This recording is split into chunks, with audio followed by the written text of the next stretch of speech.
Yeah, I'll tell you, I'll do anything to try and get this bike started. This is the 2017 Triumph Thruxton that I bought, I don't know, 18 months, 2 years ago from the Copart Salvage auction.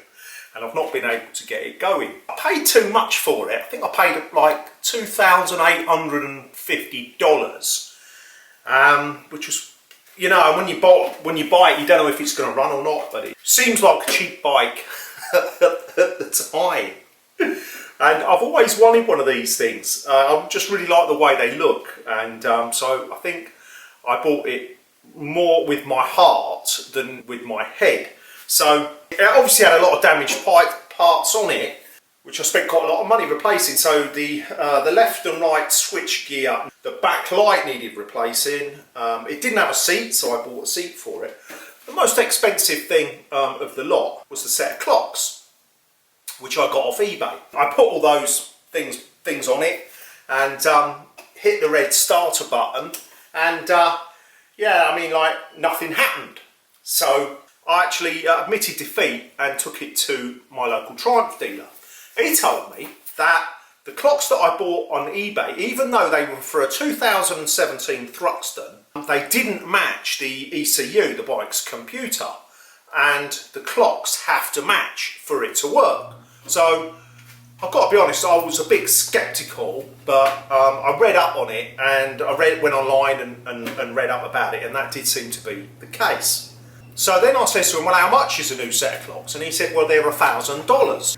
And then I thought, well, I don't want to risk spending out $1,000 on another set of clocks, and then the bike's still not starting. And then the other thing is, like, the bike has still got like a big dent in the side of the tank, which I'd have to pay to be repaired anyway. Well, I'll just let it sit in the garage while I ponder what to do with it.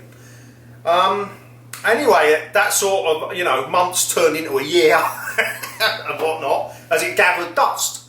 Pretty much decided that I might as well just take like a devastating financial hit on it and just sell it for spares and repairs. Probably half as much as what I've spent on it, but you know, it is what it is. You've got to move on, and half a loaf is better than none. But then what happened was, there was a little glimmer of hope about a month ago. I was on a Triumph forum on Facebook, and there was a guy, a British guy, and he had a street triple, I think it was, and he got water in his clocks.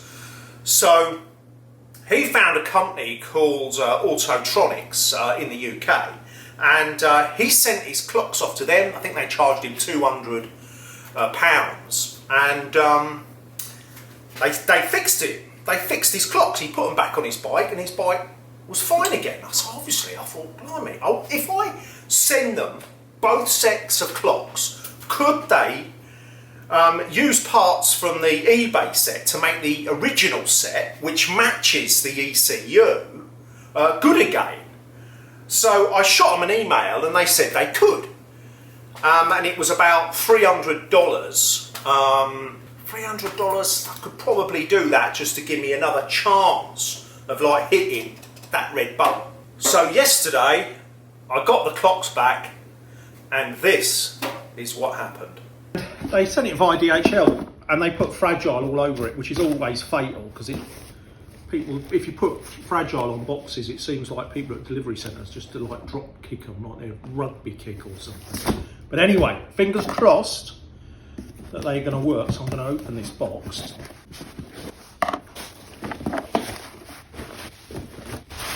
So I'm hoping that these are the original ones that now have all been repaired. See, that's what they look like. He's obviously changed the fascia, but these are the original ones, and he obviously put them on there. So now I've got to go and plug them in and see if they work. So here we go. The bike's been sitting out here for months. Now what I'm going to do is plug it in, plug the new set of clocks in, and turn it on. I think all I want to know is if it turns over. If it turns over, I'm going to be ecstatic, because then I think that'll tell me that the thing's going to actually run. So anyway, we'll see if the clocks are going to connect to the ECU, or on the bike. So come round here and let's turn the clocks on. Oh, okay. So, no, it's saying some funny things there. I don't know what that means. 30. Oh, that's the mileage, I think. All right. Okay, well, that is okay. I don't think it's going to start, but the fact that it turned over is fantastic. I think that all I've got to do is recharge the battery, and clean out the tank. I'll put new fuel in it, clean out the fuel injectors. But that looks like that Autotronics people in the UK looks like they have fixed this bike. So fantastic. A big shout out for Autotronics. A big shout out to Autotronics. That is absolutely fantastic. Is that it? That's full up. Okay. So putting fresh gasoline in now. I haven't so it turned over, but fingers crossed it will now fire up. I think there should still be a bit of charge in the battery. So I must have had this bike about, about a year and a half, I reckon now. Just got forgot about until I discovered this clock business. So here we go.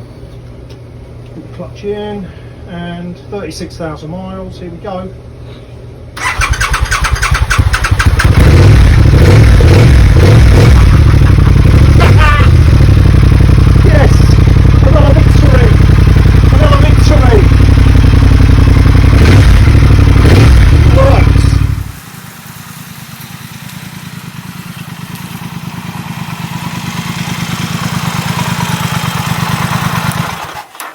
Yeah, I really like it. It's a lot more comfortable than I thought it was going to be. It's not a sort of cafe racer, you know, low down, doesn't hurt your wrists. I like the fact I can move backwards and forwards on the seat, which is something that I can't do on the street triple. I think I really want to show this bike some love. I'm going to change the oil and filter, change the air filter. I'm going to refresh the forks. Needs a new back tyre. Give it a really good clean, and I'm going to hang on to it for a little while. Oh, maybe put like a screen on the little screen on the front. Yeah, it's really cool. This is like a happy ending, man. Really happy ending. So I'm all smiles. Thanks so much for watching.